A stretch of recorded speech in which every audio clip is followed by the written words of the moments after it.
satu kain biasa polos, satu kain bagus bercorak. Lalu beliau mengatakan, ya Rasulullah, niki kangge jenengan. Lalu Abu Jahal pula membawa kain yang satunya. Setelah dipakai oleh Rasulullah SAW, orang yang nggak biasa pakai kain bermotif, yang nggak biasa pakai kain bercorak, kok pakai kain bercorak, itu terganggu, nggak fokus dalam sholatnya, nggak khusyuk dalam sholatnya. Akhirnya beliau mengembalikan hadiah tersebut kepada Abu Jahal, tapi minta kain yang satunya. Yang diminta kain yang satunya. Dan menyebutkan alasannya karena begini.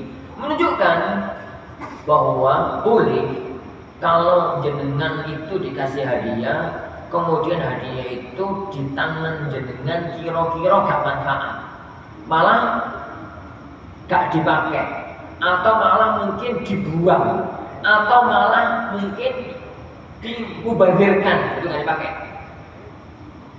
Alasannya karena kekecilan, karena gak cocok, karena ini. Sedangkan orang tadi yang memberi hadiah itu punya banyak pilihan.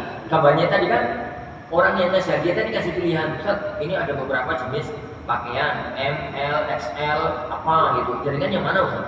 Yang lainnya saya bawa. Itu kan semacam itu. Maka silakan. Kemudian kalau nggak cocok itu dikembalikan, kekecilan akhir daripada nanti kata pakai, nanti dengan kecewa kata pakai.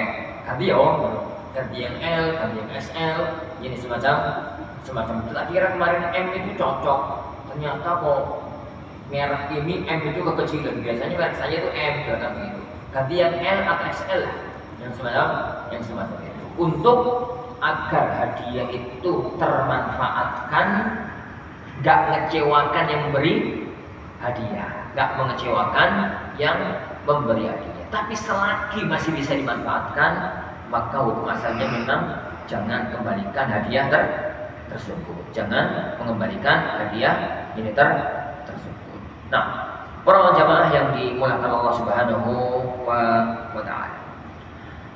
Faedah yang kedua dari hadis yang berbarokah ini adalah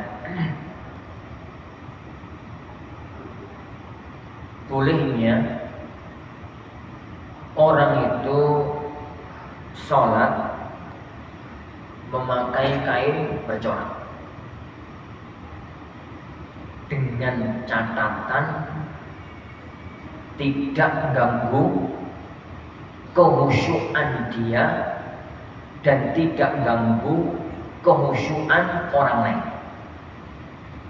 Jadi beliau tadi kan tahu kalau kain itu bercorak, tetap beliau pakai untuk sholat sampai selesai.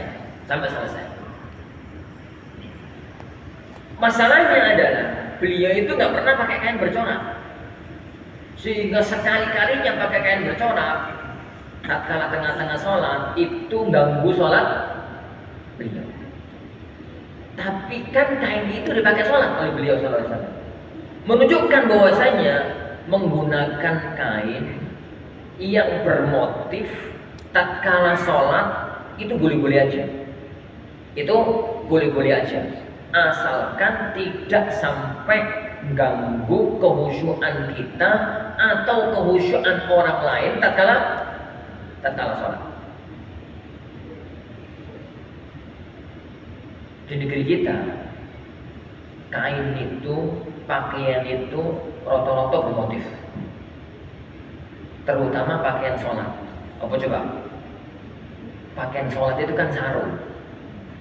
Pakaian di negeri kita ini tadi kebetulan kemarin sore pakai jubah, sekarang tak teruskan. Jadi biasanya juga pakai sarung, jadi pakai sarungan. Kain sholat di negeri kita itu kan sarung, dan sarung itu yang polos itu jarang. Rata-rata bercorak, ya corak-corak bunker-bunker, corak kotak-kotak, ya corak apa gitu, pokoknya corak. Kain baju, nah baju ini mending. Baju itu banyak yang polos, sebagaimana juga ada yang corak.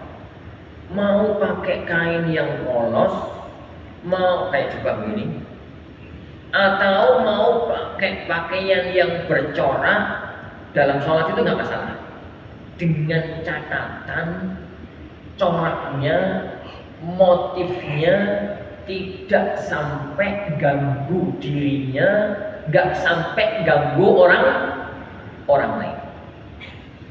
Kalau kemudian coraknya itu tengah-tengah sholat sampai diperhatikan, sarung itu gambari ono manuk, ono pitik, gambari sarung.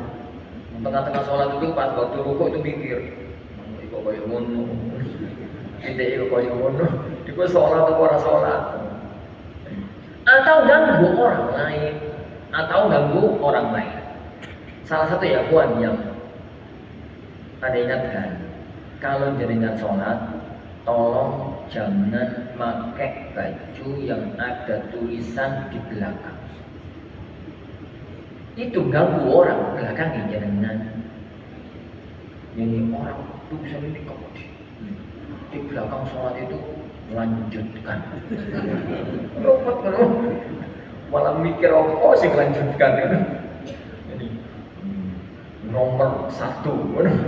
Jadi apalah gitu ya? Ya kain-kain semacam itu tutupi.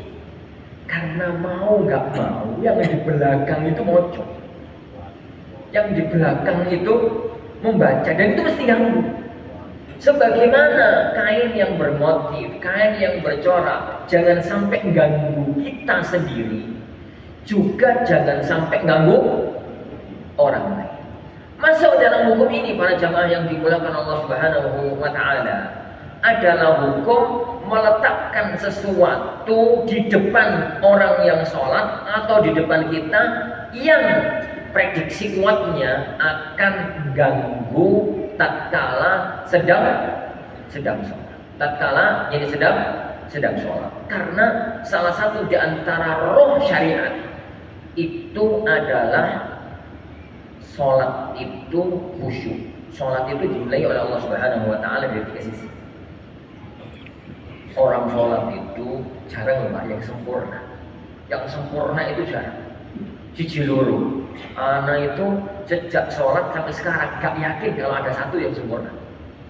Gak yakin kalau ada satu yang sempurna. Kalau jenengan gak tahu. Tambah temen aku berdoai. Karena sholat itu dinilai oleh Allah Subhanahu wa taala dari 3 sisi. Yang pertama, keikhlasan. Ikhlas hanya untuk Allah semata, boten riya, boten sum'ah. Kali ini gampang, insyaallah. Ya, sholat kok ikhlas napa, golek opo pakai ikhlas. Insyaallah yang ini gampang. Yang kedua, kesesuaian gerakan dan bacaan dengan tata cara sholatnya Rasulullah Sallallahu alaihi wa ala alihi wasallam. Beliau sallallahu alaihi wasallam itu bersabda, "Shallu ma ra'aitumuni usalli."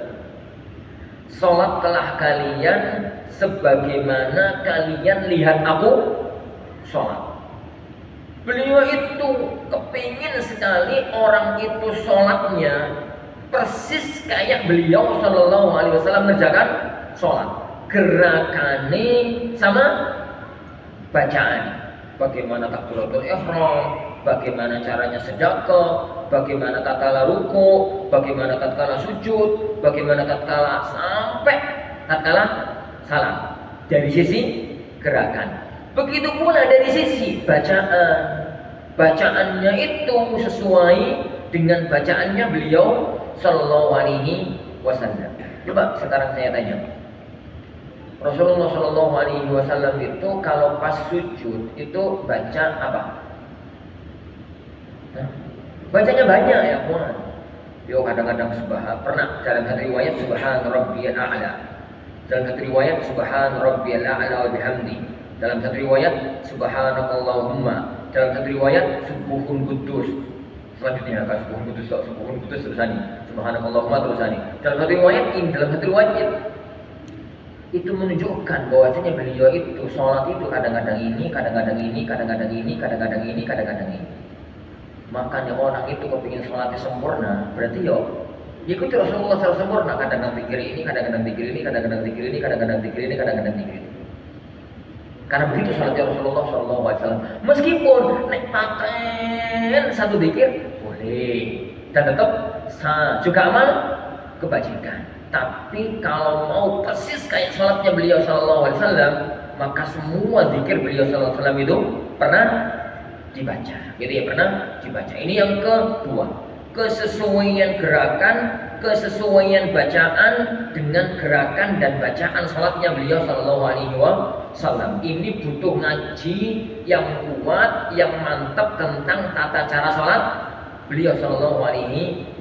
Yang disepakati oleh para ulama kita sepakati, yang diperselisihkan oleh para ulama kita pahami perselisihan itu untuk kita amalkan yang kita anggap kuat dan kita legowo bagi orang-orang yang tidak mengamalkan yang sama dengan kita.